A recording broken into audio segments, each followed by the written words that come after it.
Hello there, wondrous beasts of the internet. Brandon Valentine, the Pretentious Fiend here. And of course, as has been customary of myself lately, we're back with another album review. Before we kick into the review, don't forget to like, share, subscribe. Help me defeat the vicious beast of the algorithm. And today we're here to have a look at McCartney 3, the of course new album by Paul McCartney, famed Beatle. The three albums known as the McCartney albums, McCartney 1, 2 and 3, which came out in 1970, 1980 and of course 2020. Are simply put albums in which Paul McCartney is the entire entity.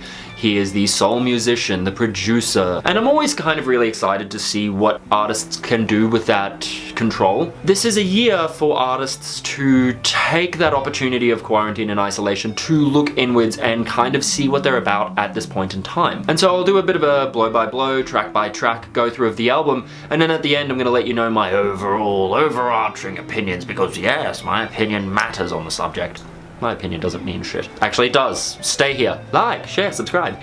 So we kick off into the album with Long-Tailed Winterbird, which starts off with a really fun, disjointed kind of acoustic guitar riff that builds and builds and builds, and it's by the time that we hit this really sassy harmonized vocal, which is so enjoyable and characteristic that we could have just started the album off on that note as well. And you do get these kind of 70s prog vibes coming from it at times, and these off-key, nasty little psycho recorders coming in the background, giving it a kind of drunk Jethro Tull 70s prog vibe. The second track, Find My Way, starts off with this distorted harpsichord kind of sound that drags your mind immediately back to songs off Sgt. Pepper's. But then you're met with these harmonized Queen Brian May style guitars. This track being the first one in which he has a real solid vocal part, we're met with a really earnest representation of who he is and where he is at this point in time. This kind of low Johnny Cash style voice in the verses, right up into the choruses where he hits this harmonized falsetto, nearly disco melody, which is a really interesting mix with these thunderous yet woody trumpets blaring in the background behind the guitar hook. This track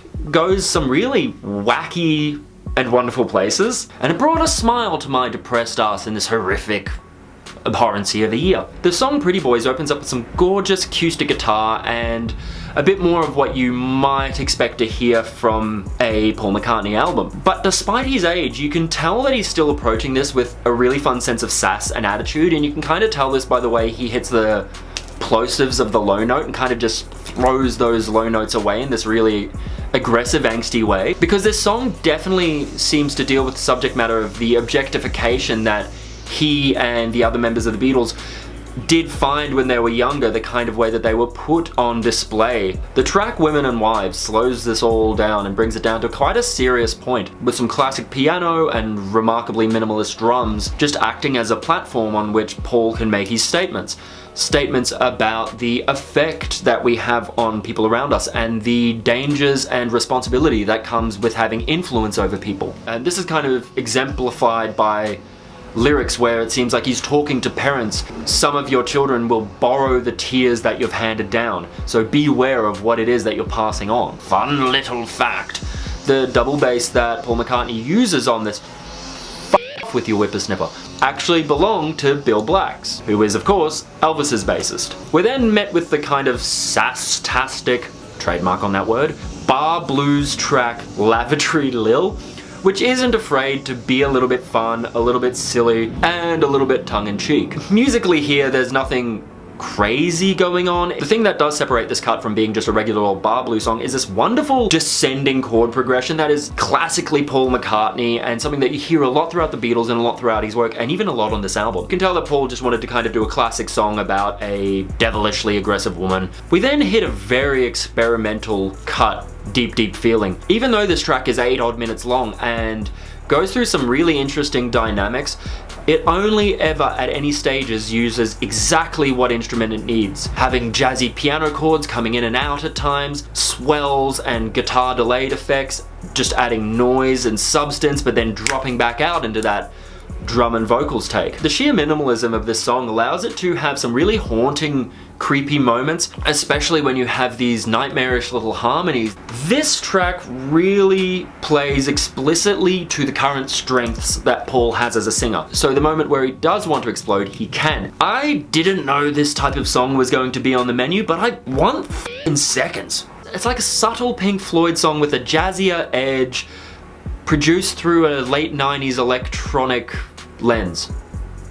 The fuck did I just say? We're slammed in the face then with the track Sliding, which, oh, the thing changed in the background. That's nice. Go back to in purple. We're slammed in the face then with the song Sliding, which very wisely kicks right back off into some really heavy rock territory. And this riff that it opens up with is just sexy as fuck and kicks you in the guts and kind of reminds me immediately of something that is Black Keys meets Muse feeling, with this heavy, fuzzy, low octave guitar that is just thick, greasy, and fucking mean. And then it has this great juxtaposition against the vocals, which are kind of softer in the mix, very reverbed out, and by the time we hit the chorus, Paul does this falsetto, nearly dreamy vocal over such a heavy riff. Track Kiss of Venus really hits us with that classic Paul McCartney acoustic folk influenced kind of track that you might be coming to expect of him. And that real folk guitar influence has always been a real hard aspect of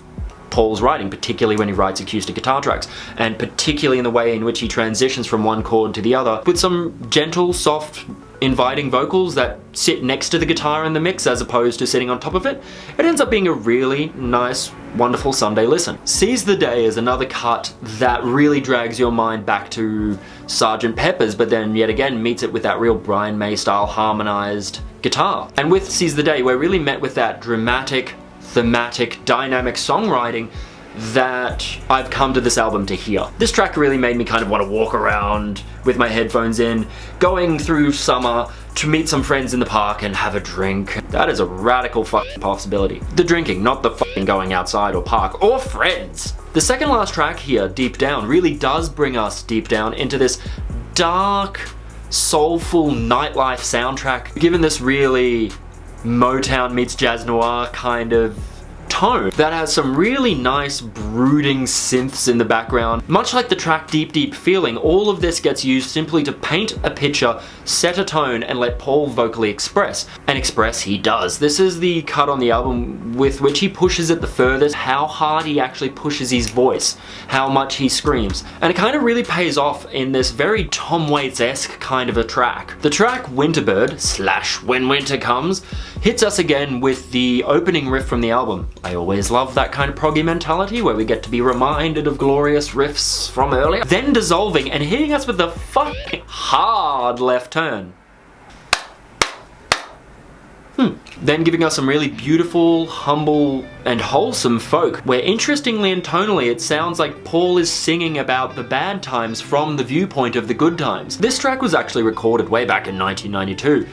And was lost and subsequently recently found. And apparently during the process of fixing it up and adding a bit more to this track, the corona rabies hit, and then Paul was apparently already in the momentum of recording and kind of came through with this whole album. This album had some really beautiful ups and downs and brilliant dynamics even within the same song, and would have these wholly and entirely unexpected moments like Deep Deep Feeling. Obviously there are some moments where you can wonderfully and humbly hear his age and his experience on his voice. He's a 78-year-old man. Don't come to this album expecting Jody, Jody, Jody, Jody. You shouldn't go into this album expecting a lot of endearing and classic sweet pop songs from young Paul, because what this album is a legendary artist exploring what they are about in this moment. I absolutely recommend this album to anyone who has an ear for and an indulgence in vintage tones whatsoever. It's inspiring, it's new, and nostalgic, all at the same time. Most importantly, go have a listen for yourself, come back and let me know what you thought, and we can debate until the end of time. I'm Brandon Valentine, the Pretentious Fiend, and I'll see you all next time.